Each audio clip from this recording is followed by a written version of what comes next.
It's a cold one today, ice on the decking, ponds all frozen up.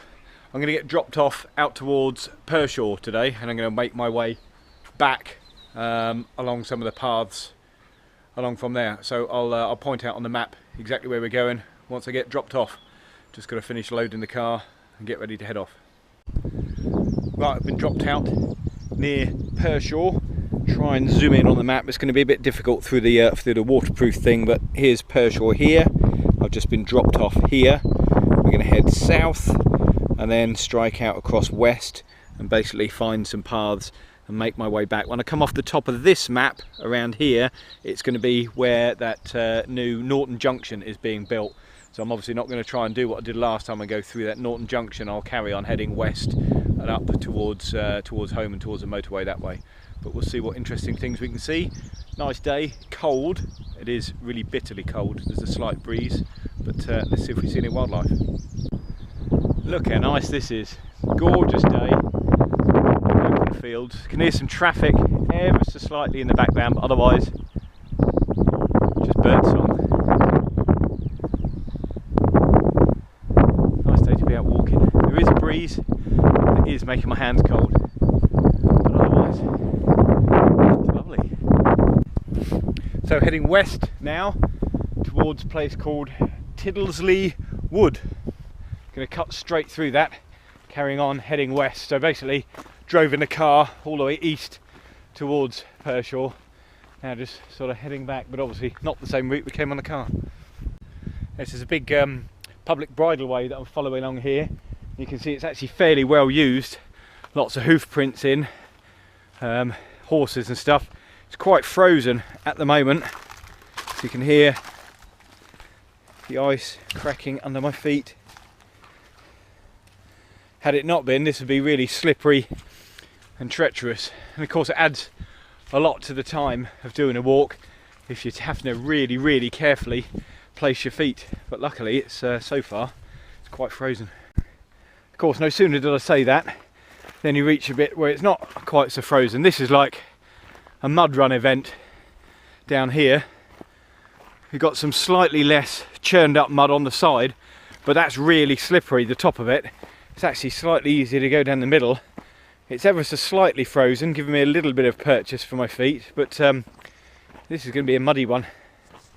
It's always very easy when the path is clearly marked to just blindly follow it. So just come from up there on that muddy bit and clearly it carries along over here.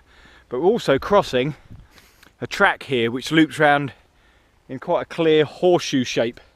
It's always worth making sure you know exactly where you are when you reach something that's so clearly defined that you can check it out on the map. So let's see if we can zoom in on the map.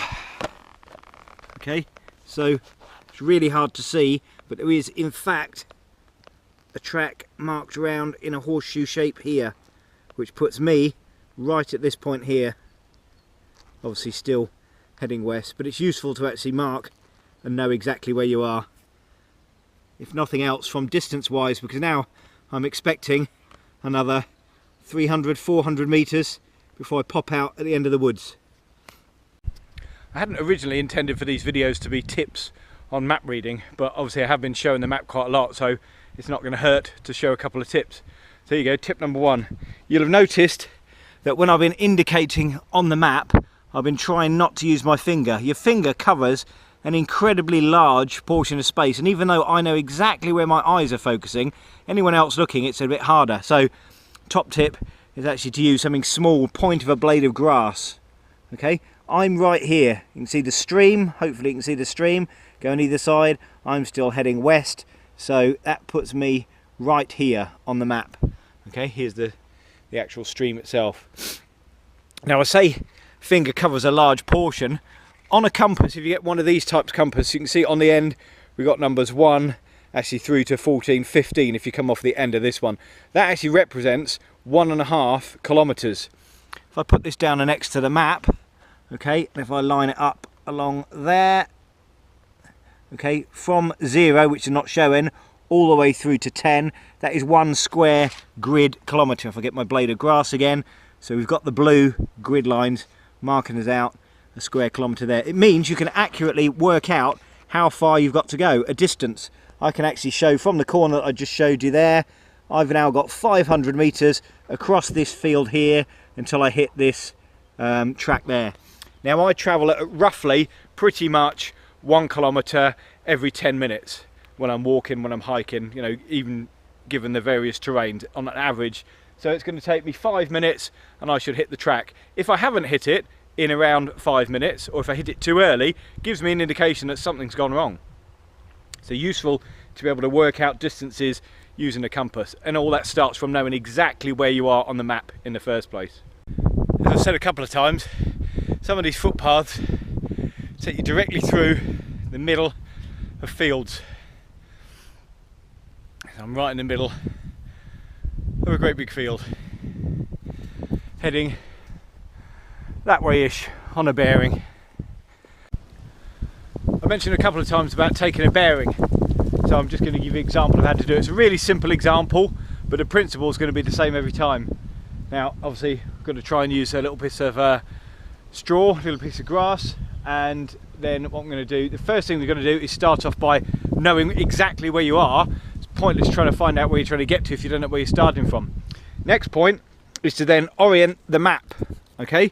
So on your compass, especially if you've got one of these ones, you've got some lines running on your compass. You need to make sure your compass is facing north, and then you need to line, just drop a piece of straw, all right, forget the finger, you have to use a finger. You're going to line these lines up with the thin blue lines that mark running north and south on the map. So once you've done that, turn it all, the compass is facing north and the blue lines are marked up. Then you know your map is oriented. That is representative of exactly what we're looking at on the ground. Now what I need to do is obviously know where I am, which is right here. In fact, just crossing on this bridge. Let me get a little piece of straw. Let me get a blade of grass, because I dropped the other bit. Okay, so we're right here on this bridge crossing the stream, and I need to get across there. Now, there's no path, it's just across a field. If this was a much larger field, then obviously it comes into play even more. So what we can now do is point this line the compass up along the line, along the route you want to go from one point to the other. Then what we're going to do is make sure we turn it so that the compass is still facing north. And now what I've got, as long as I keep that needle facing north, the point of the arrow is going to show me where I want to go. Now what it's probably even easier to do rather than walk along like this is now line it up. There's a tree that I can identify. If I head towards that tree, I should pop out exactly where I need to on the map. That's the theory. So I've marched directly across, heading for this tree. There is a little gap there that I'm just going to head through in a minute. When I came through here harvest time last year, there was a nice path, a farming-like path, because this is full of corn, and it's really, when it's fresh and when it's alive, it's a nightmare for battling your way through. This is obviously all the dead stuff sort of falling over, but of course you don't want to trash the farmer's crops. So it's easier if the farmer leaves a nice path for you to go through. It's also hard work if they haven't left a path and you're trying to make your way down the narrow gap in between. It's actually hard work battling through. Pheasants running quietly. Normally they take off in a great warble, screech of sound. Okay, so I'm now here on the map, just past these buildings, coming up to Croom Perry Wood. And then I'm going to strike northwest, edging along the side of the wood here, following. This is the Millennium Bridleway, but I need to get up here, so I'll be coming off it at some point and following some lesser paths. Let's talk a little bit about grid references. Now if you've got a map that's got a scale to it, it's important to appreciate what the scale represents. My grids are 1 square kilometre, okay? 1 kilometre long, 1 kilometre high. Now that's a lot of ground to cover. Let's have a look at the actual numbers that we're talking about. East to west, we've got some numbers along, okay? 90, 91, 92. Up and down on this one, 45, 46, 47. I'm actually in this grid square here. So if I wanted to give someone a square grid reference, I could say I'm in 9047 and then be able to put me within here. However, that's a lot of ground to cover. If I want to show someone more accurately where I am, I need to break this down into units of 10. Okay, and that's again where we can use our compass along here. I'm actually right at this point here. In fact, right here, there's a path that's going off. There we are, right here.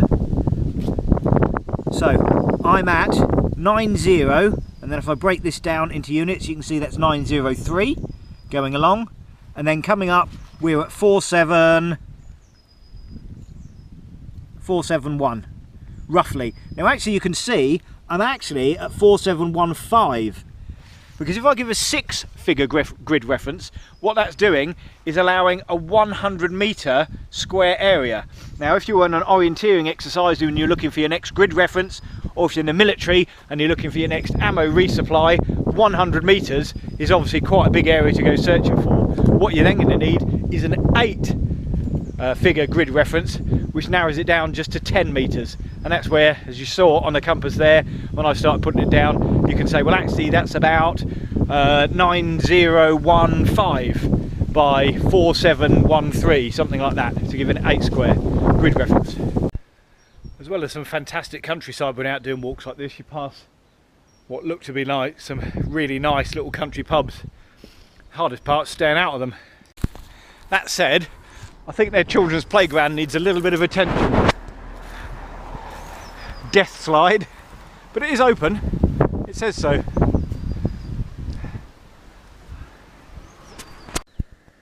So we've just come through the little town of Wadborough, walked past that pub, just about to head off the road. The road is now bending round that way, as can be seen on the map, and I'm going to head over the stile, head off that direction. Tiny little pond lake here, showing about the size of a full stop on the actual map. There's actually a boat there. Can't be much of a boating adventure on that lake. Not like you're going to get lost. Currently frozen up. Wind's still cold.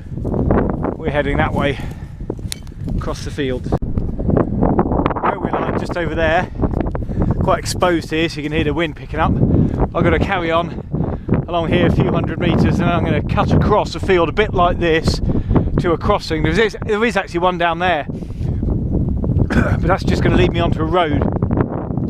Whereas if I follow this one further along, basically where the train is now, there'll be a public footpath rather than just wandering along the road. Fences and boundary markers are actually really good navigational aids, especially when the path moves away from them, the footpath you're actually on. Strictly speaking, if I was following this to the right a couple of metres, I should be about 2 metres that side of this fence line. What it's going to do, just up here, it's going to cross into this field that I'm in here. And at that point, it cuts directly across this field. There won't be anything to mark it. Luckily, I can actually see even from here, I can see the pedestrian crossing across the railway line. But we're just coming up to a fence here, which marks the proper entry into this field. But yeah, the amount of times, it's so easy to just parallel a fence or a hedge or something like that, and then when you look closer at the map, you actually find the path you should be on is deviated off. This is where we formally enter the field. Getting a bit windy now, and we're going to head directly across over there. So this is actually a bona fide legal public footpath straight through this poor guy's field. This is actually incredibly soft and squelchy underfoot. It's hard to get a proper grip. Can't go very fast. Feet are just squelching under me. You can probably hear them.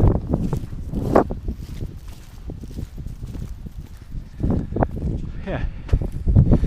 So there's a few hundred metres of this. It's been a really sedate walk, to be honest. I mean, it was just a case of putting the miles in for this one and a bit of map reading skills.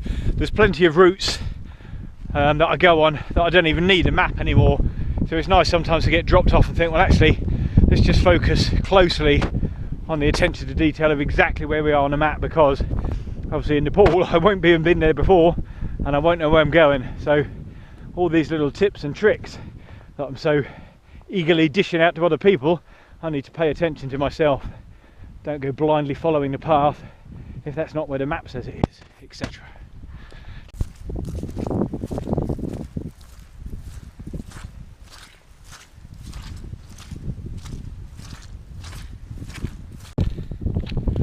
Gloucester that way,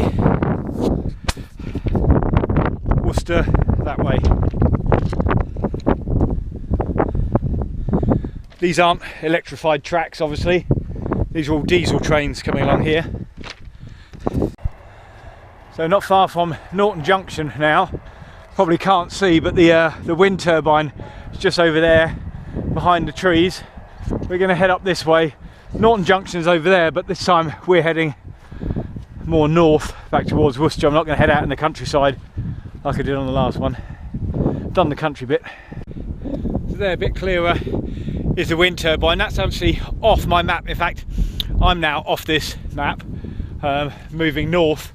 I know where I am from here, just coming up to near that Norton Junction, and then through Norton, round by a pub called The Retreat, and then just the boring walk back from there. I'm not going to go back across the bridge and where they're doing all the road works. What I'll do is I'll cut up and head north across the field. So I'm going to cross the railway line again, but there's a bridge I'll go over for that.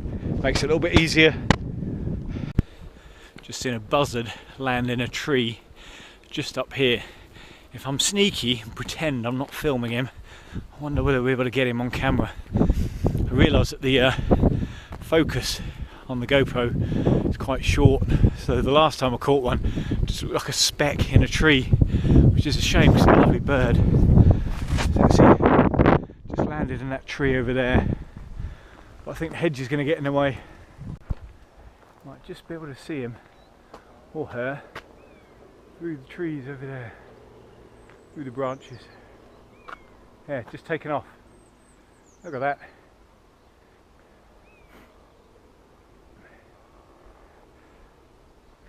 Hear it calling.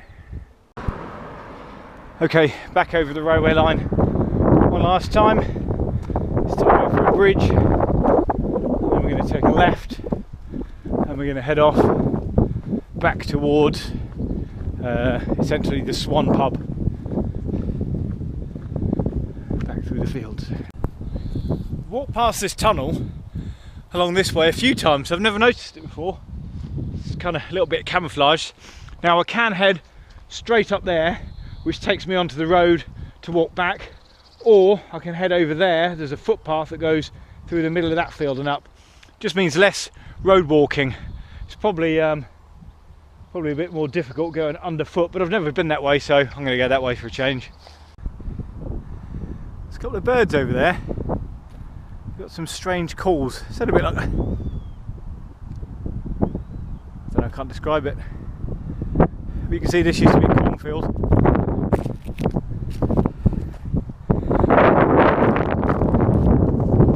Sometimes sure I'm the only person that comes through some of these. Got to get through there. It's not a major problem, I've been through a lot worse. But the problem is when you genuinely can't get through them, and I've come across some you just can't. Some of the detours can be, you know, can take you really out of your way. I'll battle my way through there. A few scratches. Swan pub again. Not going to stop there this time. Got last little bit home, 1.5 km, 2 kilometres home. Might stop at the Oak Apple. Done 17,000 steps so far. So I think by the time I get to the Oak Apple, it's going to be about 17-18 kilometres in total. So about 11 miles, a bit more. Nice sedate walk. Just put the miles in. Do the map reading.